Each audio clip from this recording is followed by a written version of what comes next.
Well, all right. I'm glad you can join me. Remember we did that discussion recently about what aliens would see, and then in part two we discussed two major perspectives that the aliens could use or is involved with the aliens when they're viewing the Earth. And then I said that we could take those two perspectives and we can apply that to anything that we look at. Well, let's expand on that a little bit more. Let's have some examples of that, right? So, popular one, or the one that we focus on a little bit more. And there's a lot of reasons why we do it. So it's not like we're going to ridicule or judge it as a very bad thing. There's a lot of reasons why. But let's say when we're looking at the planet and and the state of our things here, and we're looking at these things in terms of a progression, in terms of a development, in terms of an evolution, we like to think, or we focus on it still being an early phase, still being an early stage of something. So, yeah, using the example that we did from part two of what aliens may see when they look at Earth, using that perspective, we could look at the planet and we could look at our progression and everything, and we could consider that it's actually advanced. Meaning, what are the broader implications of what that means? And say, okay, well, it's all good to say that this is already the advanced thing, but what does that mean in terms of the future and how we're developing and progressing? Because does that match the curve or whatever? Well, there's general and there's specific ways to answer that based on general and specific things involved. So oftentimes when we look at that curve or whatever, it's not just a blanket curve, or it's not a curve without any correlation involved. So when we're thinking of that curve that's charting, that's graphing our development and stuff, there's also other things that are sort of implied, or that are used sort of as a control in like an experiment, so that we can base something off of it. So we're saying we're progressing into something, or towards something, or more like something, and a lot less like something. And what are some of those more likes and a lot lesses of? A lot less we believe, or we in theory, or in hope and whatever, but a lot less of the undesirables, a lot less of the ineffective stuff, or the stuff that's problematic, and a lot more development toward the stuff that is desirable, that is beneficial, and stuff like that. Okay, so we tend to think that our vision is limited, right? And I don't know, but we tend to think, depending on what we're relating it to, correlating it to, comparing it to, depending on what that is and whatnot, then we can say stuff like, or make descriptions and say stuff like, it's limited. So when we compare it to the known range, doesn't mean that it's observable with the eye, but it is detectable, and it is observable with the aid of machines and tools. But the known range of wavelengths. And then we look at what the eye can see out of that range, and we say that our vision is limited and stuff. And therefore, we then reason that a development, a progression, with the main emphasis of the behavior of the progression being improvement, we think that the improvement would be a better vision. So we would see more wavelengths on the spectrum. Right? And we think that that's better, and that's a progression, and that would be an evolution. And it certainly may be.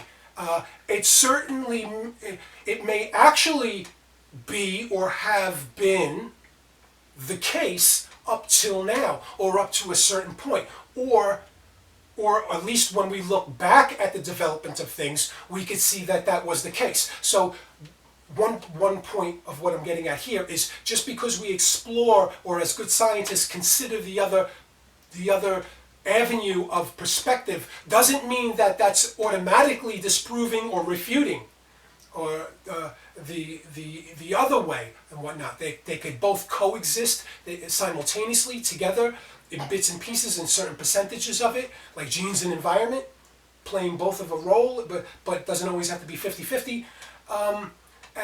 Yeah, so we can see these things in the past. So maybe at a certain point in our development, or from the past till now, okay, it has involved increasing, our eyesight has increased its ability to detect and experience and more dynamically interpret and experience and interpret these wavelengths, right? But we must consider another side, that a very advanced stage of development is not to be able to see the full spectrum, but perhaps it is, and I know it goes against it. It kind of goes against what we're used to. You know what I mean? It kind of goes against what instinctively we think. Instinctively, it's just our style and whatever. But instinctively, we think more is better, right? So if there's a particular range, the more we see of that range, the better. The more highly advanced that is, then we could see more of that range. But that may not actually be the case. The more that you can see, the less we may be able to specialize, the less we may be able to specify, the less we may be able to distinguish. So a highly advanced system might be an expert at only a very small range. And there's many ways to dynamically look at these things, to exclusively look at what I've just said in terms of just the eyes. It's sort of like, it's not entirely accurate. The system, the biological system, is not just exclusively the individual biological system. We see this in, not only can we understand this through reasoning, but we see this in other organisms, in other species and stuff like that. We see this in for example, in the behavior of bacteria. We see this in the behavior of ants and bees, of tribal and communal and large scale type systems, so that the intelligence doesn't lay with just one entity, with just one individual unit in the system, but the intelligence is the collection, is the combination of all of those parts that creates the intelligence. So what are we getting at? So what we're getting at here is, when we look at what may constitute a highly advanced visual ability. A highly advanced visual ability may be to specialize in a very small range of the electromagnetic spectrum, right? And the wavelength, and but through the advancement of our technology, of our machines, through the aid of that, through the assistance and the aid of other individuals, we might be able to piece together a broad range and whatnot. You understand? That's one way to look at that in terms of, we might, rather than looking at an example, rather than taking one individual as an example and then looking at that one individual's development and then using that as an example for the species of that individual, right?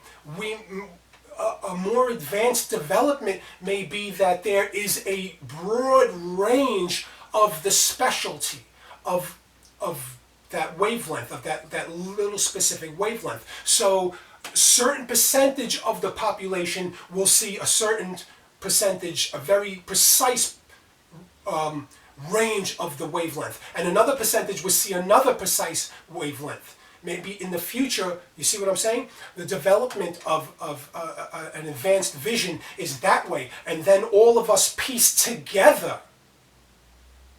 Why? That is a very, very reasonable thing to consider. One